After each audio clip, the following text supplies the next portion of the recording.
Okay,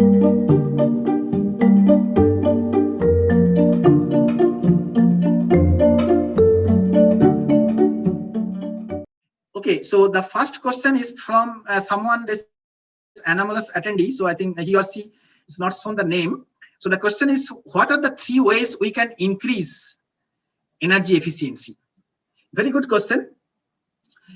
There are several ways one can increase the energy efficiency. Now, if we talk about the solar cell, now if we write down the efficiency of a solar cell, basically it's a product function. So it depends upon the light generation. It depends upon the charge carrier separation. It depends upon the charge carrier transport and also the charge carrier collection. Now, the charge carrier generation, that will depends upon how good is our material. Now, what do we mean by the how good is our material is that, like, if we develop a low bandgap material, then we'll be able to absorb maximum part of the solar cell spectrum. So that's why, like, the quality of the material or the band gap of the material is very, very important. That comes about the materials part. Now, the second way is that the charge carrier separation. Now, even the charge carrier has been generated, but if the electrons and holes are very, very strongly coupled with each other, then it is very difficult to decouple them. So we want a free charge carrier for the charge transport. So in this case, morphology plays a very, very important role. So that's why there is all sorts of morphology optimizing technologies has been developed. For example, anti-solvent treatment, solvent vapor treatment, and different kind of changing the stoichiometry of the perovskite. This have been developed, like, to improve the charge carrier separations things. Then of course the charge carrier transport. So that again depends upon the morphology of the film, and that is one of the driving force for coming to perovskite polycrystalline to single crystalline thing. Because in a polycrystalline film, you have a lot of defects and lots of trap state. Now, those charge carrier which have been generated in the bulk of the perovskite, while traveling to the electrodes, they can get trapped in those, like, in those cracks or the grain boundary in the trap. But if we make a single crystal, then we can minimize the generation of this grain boundary. So that is one of the approach. And finally, the charge carrier has to be collected at the electrode. So that's why, like, for the collection, which is very, very important, is the work function matching. And also we put some kind of transport layer so that we only allow one particular charge carrier to go one way and another particular charge carrier to go other way. So all of these factors, the development of the new materials, development of the optimization technologies or surface engineering technologies, and then the study of the morphology and the photophysics study, and finally the device engineering part. That means the encapsulations, device fabrication part, optimizations of the efficiency, they all can lead to the enhancement of the energy in the case of the solar cell.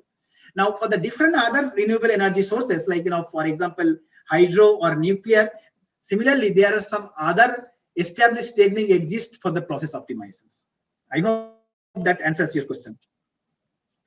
Okay, the second question is from Arghadip Sau, and Arghadip is asking, can CSL boundaries improve the properties?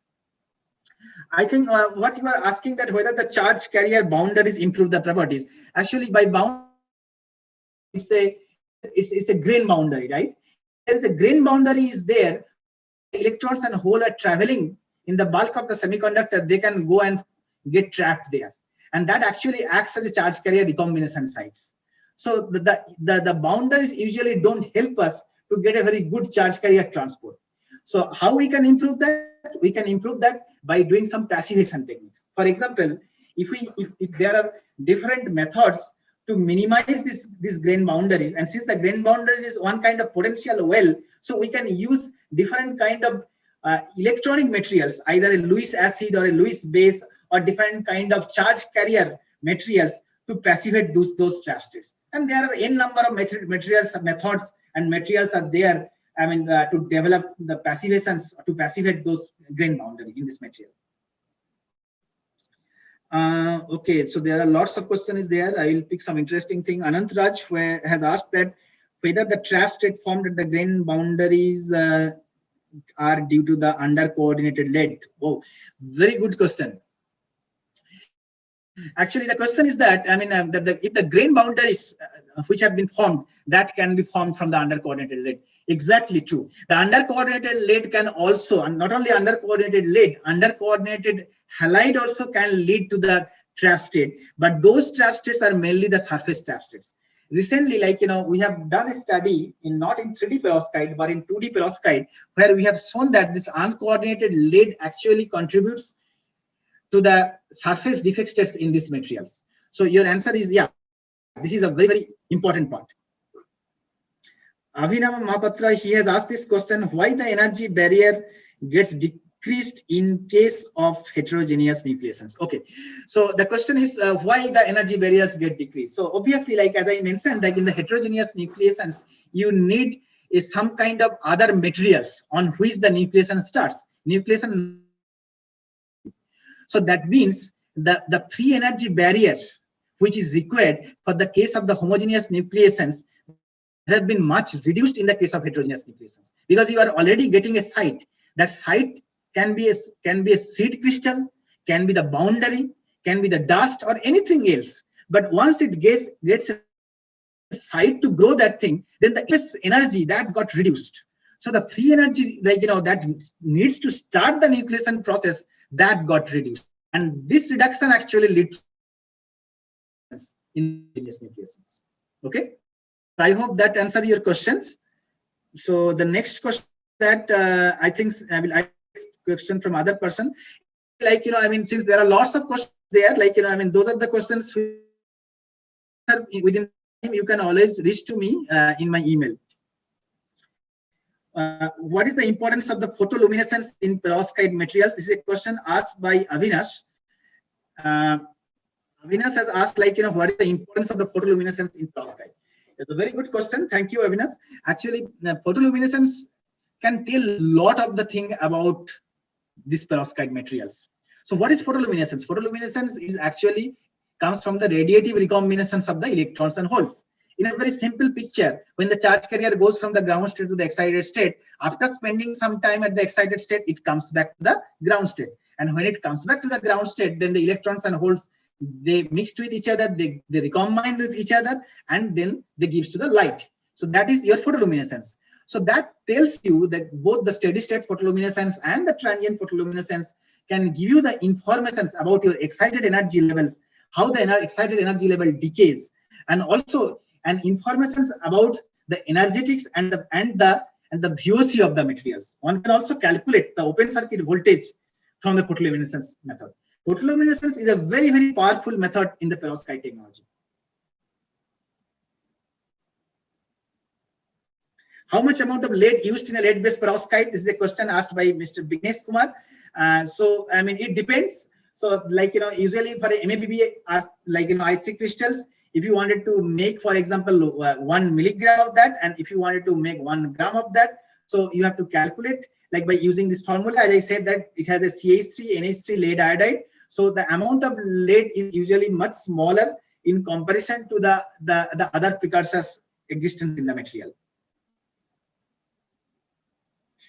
Dr. Anant Guranje, he has asked a very good question. What is the maximum efficiency achieved in the case of single crystal perovskite based solar cell? Yeah, this is a very, very good question. Actually, as I said, that there are 3-4 groups in the world, including our group, who are involved in this perovskite single crystal based work.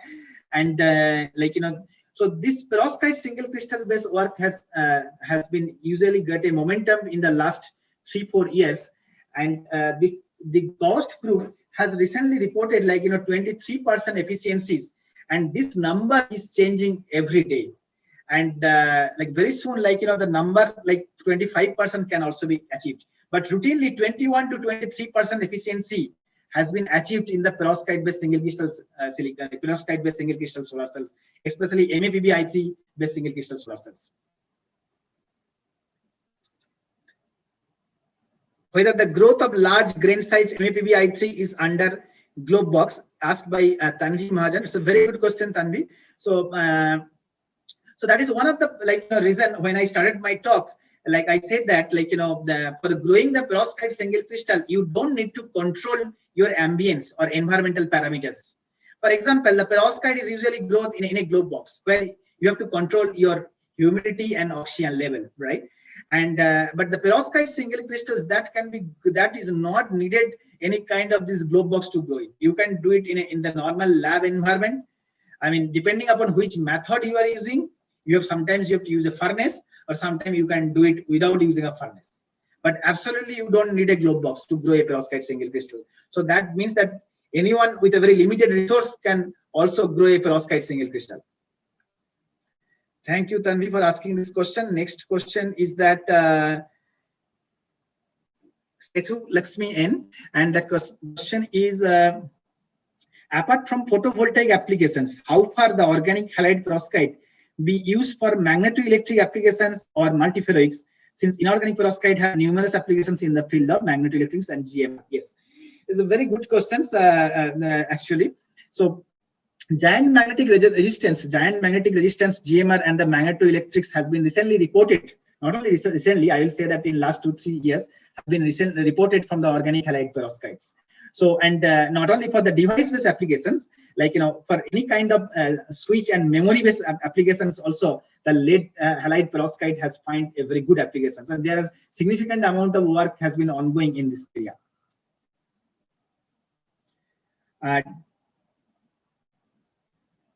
So then Dr. Hemant Sani has asked this question: why does the shape of the crystal change by changing the anions? So, okay. Why does the shape of the crystal changes by changing the anion? So what does the anion does here? So I mainly mentioned about that anions do the band changing, right? This is the energy band changing. But it also depends, like, when when you change the anions, your crystal structure change. So if the crystal structure changes, so as a whole in the bulk material, the shape is a bulk physical properties which is driven by the many properties, including its thermodynamic properties and crystalline properties. And since once we change the different kinds of halides, so then the crystal structure changes, and the growth directions and the growth parameters you are all changing, because you are using different halides there. So that can lead to the different kind of shape. How the tolerance factor can be estimated from the XRD lattice parameter? It's a question asked by Amrin. So the tolerance factor can be calculated from the XRD lattice parameter very easily. I mean, so if you know the lattice parameters from the crystal structure, what you get the lattice parameters, and if you get the lattice parameters, then you can find out the tolerance factor T. Then any established, like, standard textbook, you can look it, or any of the papers, like, you can look it, where you can see that how using this RA, RB, and RX, by using the tolerance factor formula, you first use your XRD structure, and by analyzing the XRD structure, you get your lattice parameter, and then you use your lattice parameters to utilize, like, the formula, tolerance factor formula, to find these things, to find out the tolerance factor value. Next question is from Subham Bawa. So how can I make single crystalline film, as I am trying but not getting success? Yeah, so actually, Subham, like, don't lose the hope. Like, I mean, it is, as I mentioned, that it's a very challenging work. Single crystalline silicon film, like, you have to try, like, I mean, so I mean, I don't know which conditions you are trying to grow it, like, or what is your surface, like, I mean, whether you are growing it on an ITO substrate, or whether you are using PEDOT PSS or not. So I mean, maybe we can talk in details about like, I mean, in the email, where I can give you some suggestions. But yeah, as I mentioned, that growing single crystal film in a large area is challenging. He has asked these questions: are these CS2BI beyond perovskite is 2D or 3D? Well, electronically they behaves like a 2D crystal structure, but like, structure wise, although they looks like a 3D crystal structure, but electronically, when they talk with each other, they behaves like a 2D electronic lattice, but structurally they are a 3D crystal structure, of course. I think the next question is that I am just trying to first cover the questions from the different people, because the same people questions, like, you can ask me later on. Anupriya and Nayabansi asked me, did you take the lattice parameters for the DFT from the experiment itself? If it is so, then how did you obtain those values from this?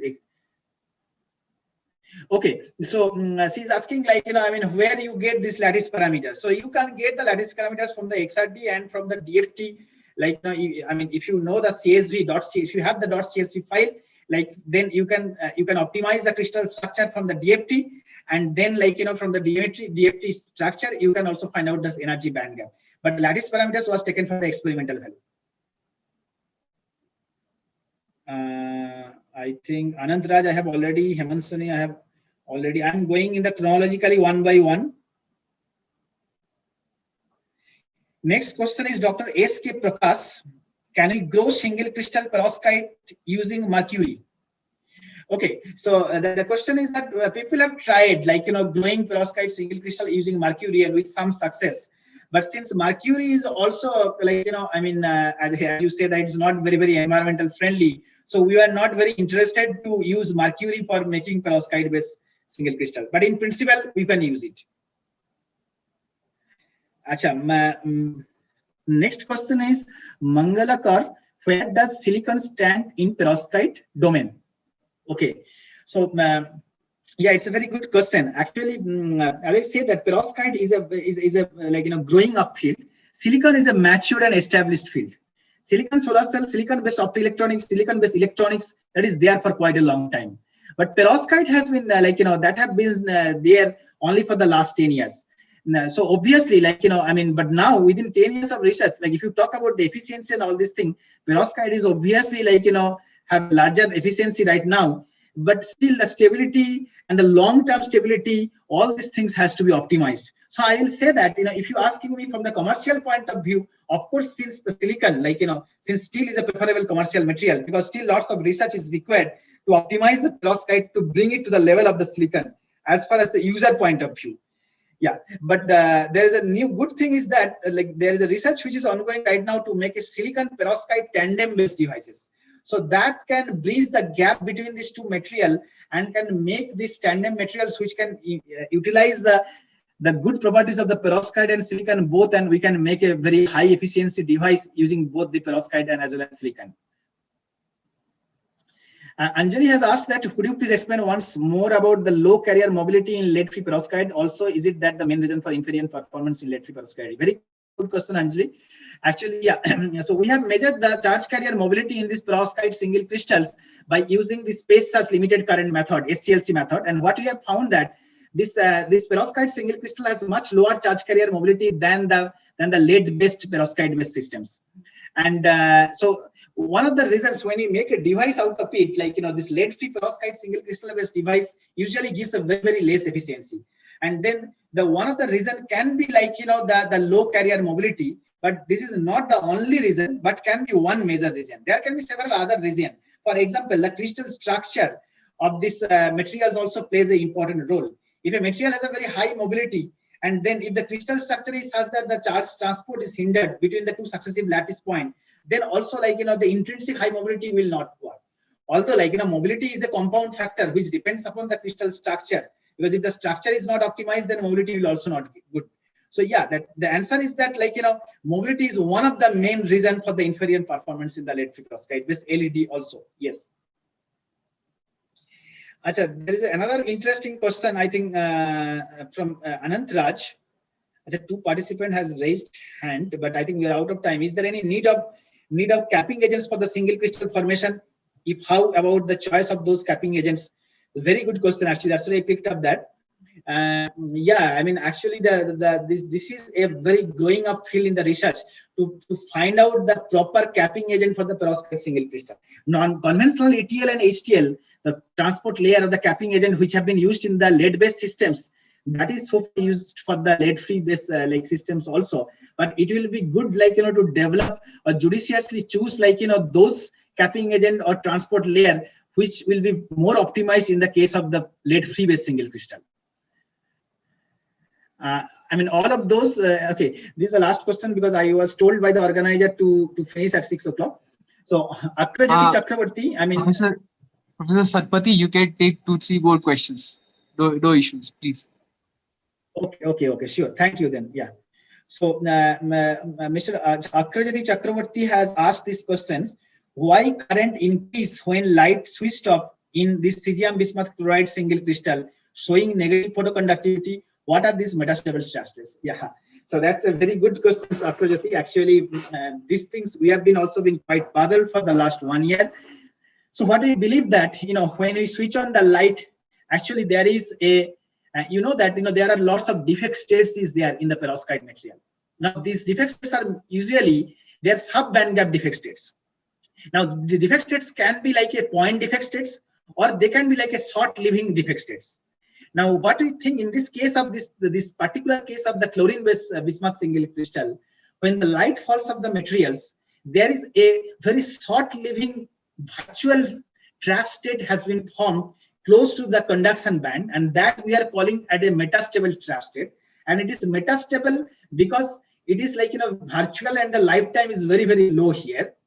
And these trap states, the binding energy, the Coulomb binding energy, or the potential energy of these trap states is much lower, so that, when you switch off the light, whatever the charge carrier that got trapped on those metastable trap states, they got released and they can come back to this conduction band. And this process involves some time. This process is quite slow. For example, what you observe, if we put on the light on these crystals, as soon as possible, the photoconductivity goes negative. But once you switch off the light, it starts recovering it very, very slowly, and at the end of 180 minutes it's completely recovered and comes to its usual level. Okay, so that's actually the reason. So to find out more about this origin of the metastable trap state, why this trap state originates, we have done some advanced experiment. For example, transient absorption spectroscopy. Transient absorption spectroscopy also confirms that there is a metastable trap state originates when you shine light on this material. And when you switch up the material, this metastable trap states gradually diminish. DFT also shows the same thing, and the light induced crystal structure analysis shows that there is no change in the crystal structure, because the photoconductivity change can also originate from the crystal structure change. If the crystal is going from a conductive state to the insulative state, then photoconductivity will also be reduced. But that also we have confirmed that there is no such crystal structure change or phase change is happening in the systems. So the only way this kind of negative photoconductivity that is possible, it only is in the case if there is a trap state which formed only when the light is there, and there is no trap state when the light is switched off. So this is the peculiar phenomena I am talking about. Let me try to take questions, 1 or 2 or more questions from some other people. Vignesaran Murugan asked the questions that do lead-free 2D perovskite has promising future in solar cells? Yes, it's a very good question. Lead-free 2D perovskite is actually has a very bright future, not in solar cell, but also in the LED. Lead-free 2D perovskite single crystal has already started being using in different LEDs. And also in different solar cells, since in a 2D perovskite single crystal, you can control the exciton binding energy. So this is a system, this is a multiple quantum well structure where you can control the exciton binding energy. So then the stability problem or the ion migration induced stability problem can be minimized by using this 2D perovskite, or more often what we use the word quasi 2D. That means it's not a perfectly 2D structure, but it's a mixture of 2D and 3D structure. So if somebody use a mixture of this 2D and 3D perovskite, so the 2D perovskite is highly stable, but the 3D perovskite is highly efficient. So if one use a mixture of this 2D and 3D perovskite, then it will be really, really good. One way we can replace the lead, and another way, we can also solve the problem of the stability. So the answer is yes, this is the future of the solar cells. And Lifsa Mishra, she asked the question, how challenging is the synthesis, handling and stability of bismuth-based inorganic perovskite? Very good question, Lifsa. Actually, she is asking that how challenging is to handle this thing. As I mentioned, that it is much easier in comparison to the lead-based systems, this bismuth-based system. Bismuth-based systems are quite stable. So in terms of synthesis, handling, and the air stability of this material is quite also very, very large. So that is one of the reasons, I mentioned that why we chose to replace the lead with the bismuth-based material, in addition to the fact that it is isoelectronic to the lead and its electronegativity is very close to the lead. Ripan Biswas, probably we can take this as the last question. In nanocrystalline perovskite, there will be a various distortions parameters, which results in the local structure of the perovskites are different from its average structure and are better explained as, for example, pseudo-cubic or pseudo-orthorhombic like structure. In single crystal perovskite, what is the nature of the distortion present? How local structure can be studied in such systems? Very good question, Ripan. So the question is like, in a normal perovskite, we actually see a local crystal structure, like local structural distortions. Now, these local structural distortions can be static, that can be dynamic, right? So in the case of the perovskite single crystals, we also observe the local distortions of the crystal structure. And this kind of local distortion of the crystal structure usually has been studied by various approach. For example, like, one of the approach which I have shown here is that called the Arbach energy calculation. Arbach energy is actually, it's like, it is calculated from a thermal spectroscopy, or it can also be loosely calculated from the absorption spectrum, from the tail end of the absorption spectrum. And it gives like, the disorderness in the systems. So, the Arbach energy calculation in our present case shows that the systems is highly disordered. Now, to find out the nature of this disorderness, like one needs to do like, a spin dependent study. For example, we have to see like, whether a local, like, a dynamic Rasbach effect is present here. Because that will tell us like, whether there is a local distortion is happening or there is a global distortion is happening. These distortions is coming mainly due to the strong electron-proton coupling in these systems, which actually cause the distortion of the crystal structure and the band distortions.